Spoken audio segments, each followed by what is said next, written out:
Welcome back to Trending in Education. Dan Strafford, Mike Palmer, joined by Brandon Jones. You know him, you love him from episodes past. We're going to talk about gifts for your kids in your life and also lifelong learners, educational and learning gifts that are available this holiday season. But first and foremost, always like to check in. Mike, how are you doing this holiday season? I'm doing well, and good tidings, wassail, and good favor, good fortune upon our listeners, upon my fellow podcasters, both on the show and out there in the universe. It's a good time of year to be podcasting and to be thinking about where things are heading in the future. And for many of us, the future is going to involve giving gifts. So, and then to bring it all home, we have Brandon back as like a return gift. So, so Brandon, welcome back, man. Yeah, thanks, guys. I'm the gift that keeps on showing up. You keep on trying to return it, but Amazon says no more returns from your family. Happy to be here. This is always fun to do this with the two of you, and in this fun time of year, season of giving and reflecting on the end of not just a year, but the end of a decade.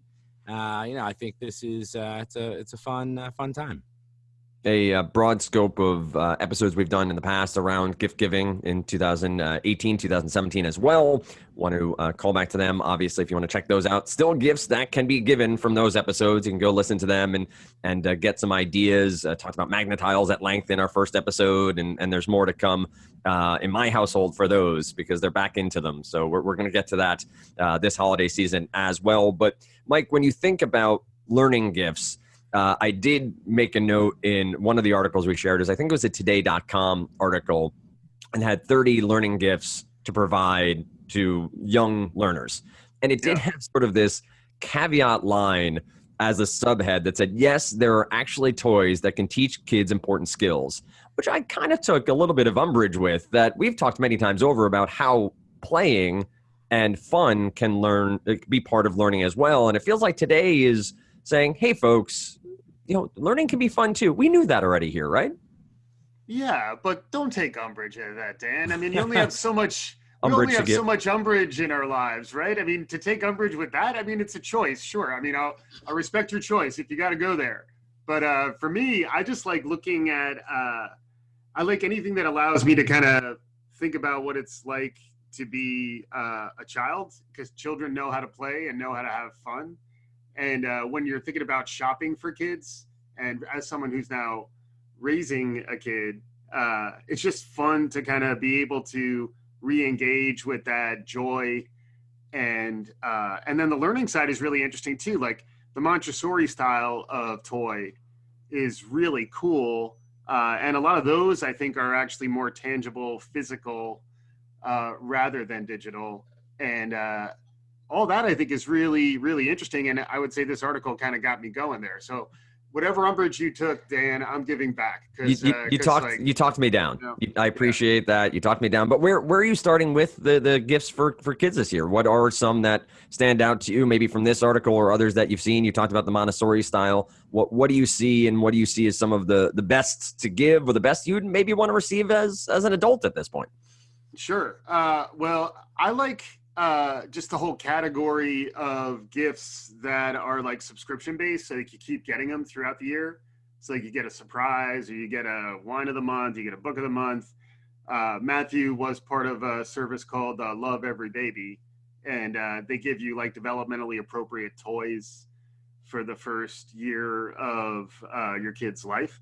And then we've gotten that for other friends who just had kids. So like, I would recommend the Love Every Baby subscription if you can get it, and then just that general style of toy, which is like it's like wood and sturdy craftsmanship, like, and a lot of smooth edges, and then even like, at least for the first year of life, there's a lot of like standard developmental stages that you want to hit. So like there's like the ring toy and the sort of pool like splash toys. They all come every 2 months. And when you're a new parent, you kind of need Christmas to last all year long. You kind of need anything to kind of like break into your monotony and fear, especially in the first 6 months. And then it all gets better too. So for me, you know, having like Matthew is close to a Christmas baby, the love every baby gift I think is a really good one to kind of kick it off with. And then that's a whole category like of gift style where like they're not as, you know, maybe you spend for 6 deliveries that are smaller that are spread across the year. I kind of like that idea. And then also I'm going to have a Christmas time baby. So I'm probably going to want to get him subscriptions too, so that he gets toys throughout the year and doesn't feel gypped on Christmas. So there you go. Great starting point. My brother was a January 2nd birth baby. So he, by his count, only celebrated his birthday 15 times. He is now 42 years old. So he tries to play that game with the parents from time to time. Brandon, how about yourself? You have a daughter of a learning age. All of us learn throughout our lives. But Penny herself, anything on her wish list that you think is a learning objective or something you look forward to getting for her this year?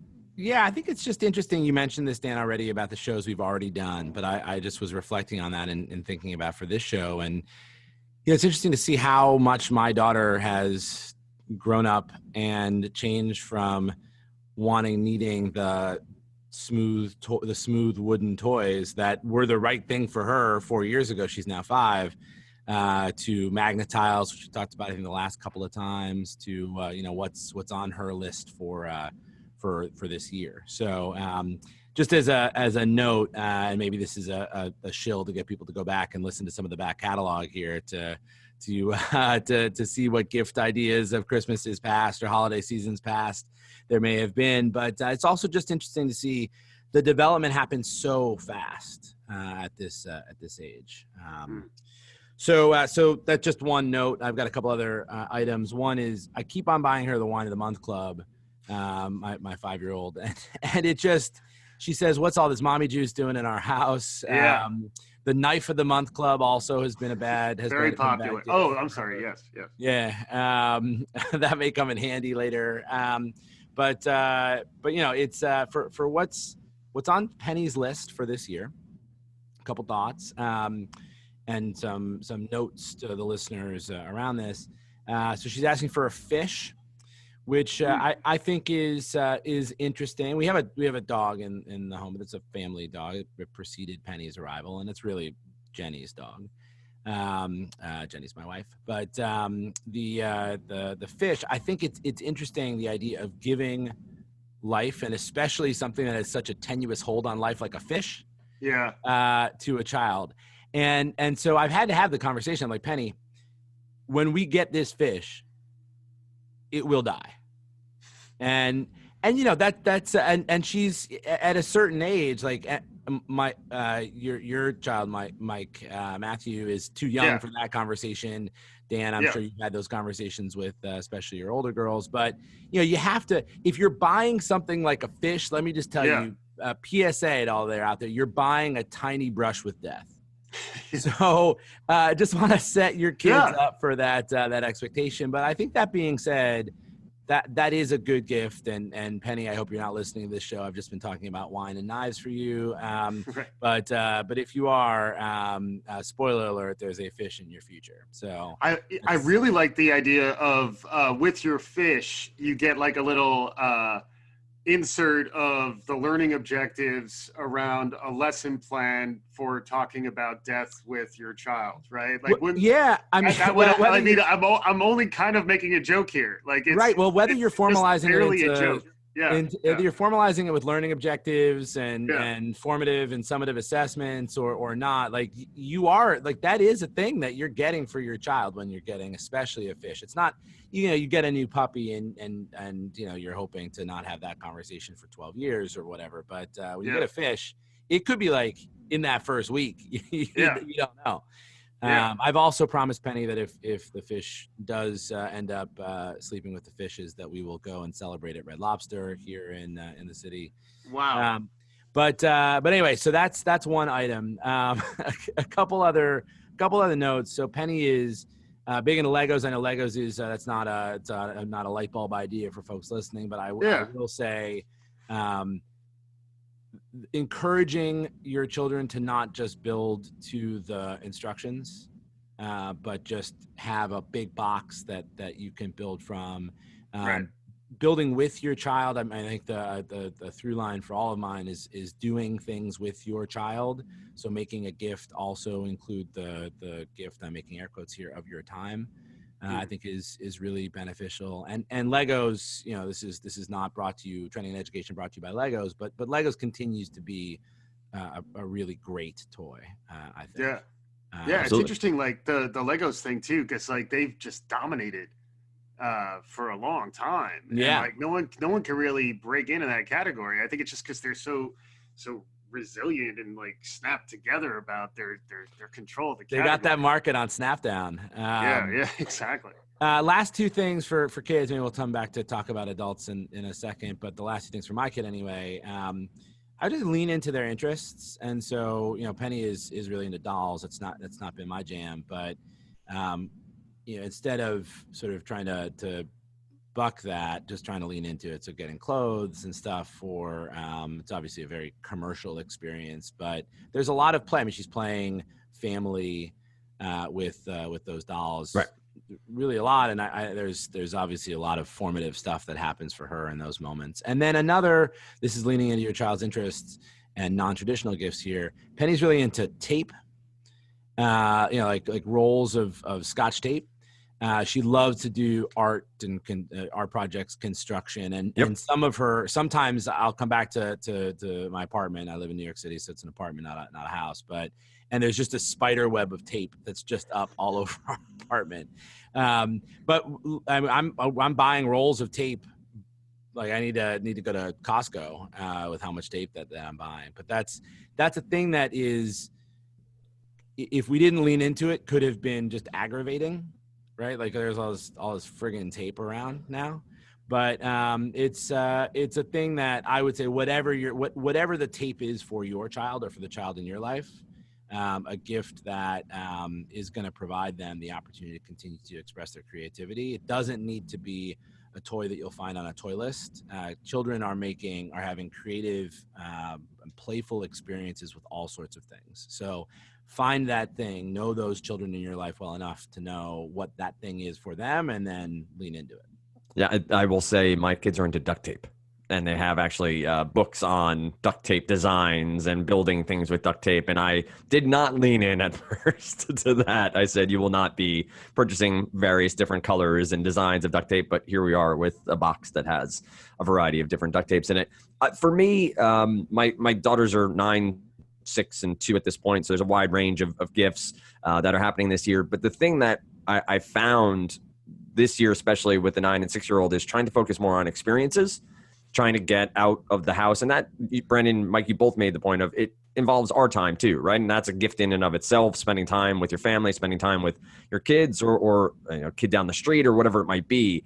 But one thing I found for free, for those of you who are listening who have 4th graders, the National Park Service gives them free passes to every national park in the country for free for 4th grade. So my oldest is in 4th grade this year. We're signing up. We're going to get out and do that locally and hopefully more broadly in the New England region to get to all these parks. It also does stuff online. So you can log in and see the different parks across the country, learn about different things. And on the same vein, we got a science museum subscription pass. So basically we have a family pass and we're trying to schedule out plans. Things change, right? We all have busy schedules. Things can become very hectic with multiple kids or individual kids, especially trying to get them from place to place and get yourself from place to place. We're trying to make a schedule this year. And that's another gift we're trying to give the kids of scheduling out time to make sure it's not, sorry, we can't go this weekend because of XYZ. That's our plans. So it's sort of a little bit different than we've done in the past, but I think the experience model is something I'm trying to focus on, get them out, get them learning in that way. And then, of course, Brent, there are dolls and there are the asked for a Nintendo Switch, which we gave in on. So we are going gaming here in this house, which we haven't done before. My middle child is very into baby dolls, so there's lots of baby clothes but to your point, there's a lot of learning happening there, a lot of care and a lot of take care of your stuff aspect to it. But I think there's a lot of great toys. We have some great links that I'm going to share out on social when this goes out. Overstock has a pretty good list actually in individual buckets that describe different gifts for younger learners. Do want to turn our attention to lifelong learners before we close out the podcast. Dan, before we go there, like I think we should probably also like talk a little bit about how commercial Christmas is and how the holiday season is a time to understand how parents who have a lot of wherewithal to kind of buy anything that might make sense for their kids can do that. There's also other families out there and other people who don't have kids who I think also can benefit from this conversation. I think both from thinking about how they might give gifts to kids or try to recapture sort of that innocence of youth, which is why I think we like giving gifts to kids. But I think it's also a good time to remind ourselves and our kids about empathizing with other families and also, hearkening back to the idea of, don't be a turkey, learn to be grateful. I think there's also the idea of like, if you are able to shop well for your friends and your family, and if you do have time to spend time with your kids, and if your family's doing well like that, that's great. But also try to empathize with other families that are out there. So I just want to make sure we kind of hit that note before we just kind of rattled off stuff that we might want to buy. So makes total sense to me, and a great point to hammer home here as we discuss through gift giving, but also learning and the idea behind the holiday season and what we can and cannot do. I think that's a great point. The other just quick thought too is more the Montessori idea, which I didn't realize Brandon has list and he wanted to knock it out. So I would have liked to. Some of those were, by the way, is a wonderful list. I would have loved to get into the nuance of the recommendations. But the Montessori idea is the other part that I want to make sure I hit, at least on the kid side, because like that approach to learning that I'm starting to understand is, I think, something that we probably want to embrace for our whole lives, which is more the idea of like self-directed learning and designing experiences. To get back to your point, which I also think is a good one, Dan, is like, giving experiences is something that people frequently carry with them their whole lives. So like that's obviously a good idea for a gift, but like lots of times a Montessori style design for a kid lets them sort of discover what interests them. So reminds me of the idea of like, parent the child you have, not the child you want, so like I like the idea that there is a school of thought around educating young kids that I think can help inform, in a best case, the way we would sort of design environments for kids to learn in. Because I still think when you're playing with a great toy, or you have a doll and you're sort of having a conversation with the doll, like you're learning, like your brain is developing while you do those things. And I think it's easy to kind of lose sight of all that. Totally. And I think there are multiple ways to go here. And I think each child is different in understanding what they're into, and getting to Brendan's point before about leaning into some of those gifts, and then maybe taking some of these different veins to lean into the things that they're into and attack the learning aspect of some of these gifts that might be there is a great point as well. Mike, do want to get some thoughts on lifelong learners or adult learners, whatever way we want to categorize that. I would go again with experiences. I've started to research stuff for my wife in that and I think that obviously the caveat is, we learn every day, and things we do and interactions we have, we're learning and we're understanding different things, but trying to really look for things that would be exciting for her and things she could get out and do in 2020. What about yourself, Mike, from a lifelong learning perspective, an adult learner, somebody in your life that you want to maybe give a gift to that you think would enjoy something from a learning lens? What are you looking at this holiday season? It's a good question. I mean, like I'm still thinking back to the idea of digital inclusion and like volunteering at a library, or, taking your kids to the library and then showing them how to do stuff, and then kind of helping other people who might not, particularly, that's talking about digitally, helping people is something I've been thinking a little bit more about. But I just think, generally speaking, experiences that kind of help put the child in context, so that they understand kind of what's going on around them, which is why, museums are great for that. If you are in a city with a museum, it's also great when a lot of this stuff is free, which is also why I love like the Smithsonian down in DC. But yeah, anything that sort of creates quality time with the people you love, that's really why I do think the commercial side of the holidays can kind of get in the way sometimes, when ultimately, as cliche as it may sound, like why these days are great for people who have amazing experiences is because they're having great experiences with people they love, so if you can find more balance in your life to spend more time with the people you love, like that's probably the best way to think about it. And if that does mean spending a little more on an experience versus something more material, particularly like, I'm hearing a lot more about like, fast fashion, stuff that just, is not going to last, so if you can give somebody a gift that they'll probably hold on to for maybe more than a Christmas or two, that's the other sort of high level recommendation. And then the toy space is so fun. Like I would recommend, even if you don't have kids, like spend some time just like looking over some of these links. Cause like, I actually think we sort of shut off parts of our brain and parts of our imagination once we sort of pass some developmental milestones. And just even browsing some of these toys, these learning toys in that same Today article, it's just fun. Like I think like give yourself the freedom to kind of have a little bit of fun and play. Because life's pretty somber sometimes. So I would say I agree with you wholeheartedly. And I went through a phase with my kids of not getting down on the floor with them, where I'd be, playing with them, but would be up a level and realize that it was not enjoyable. And allowing myself to get on the floor and engage sort of in my child self and play in that way made it that much more enjoyable for me. And I think in turn made it that much more enjoyable for my kids. And the interaction became much more not, Daddy, play with me. Okay, I'm going to sit here while you play, or I'm going to do some small things, getting involved and having an enjoyable time. It gets tough, and we sort of have to make those decisions at times to dive in, to lean into it and get on the floor, let things get messy. Yes, I'll have to vacuum later, but we can figure it out for now.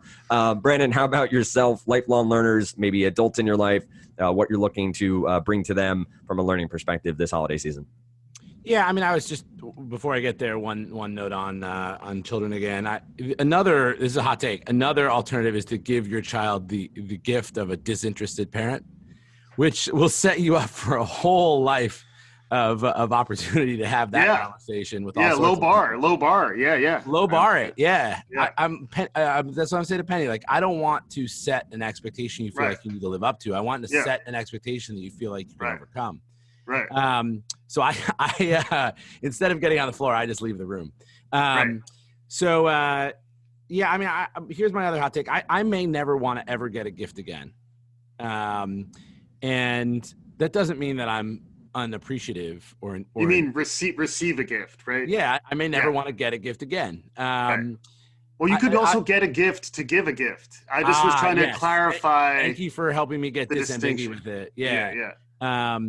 I don't want to sound like an ingrate, but it's a little touch of your point about the over commercialization just of the holiday season and life. So a nod to that, and thanks for saying that, Mike. I totally agree.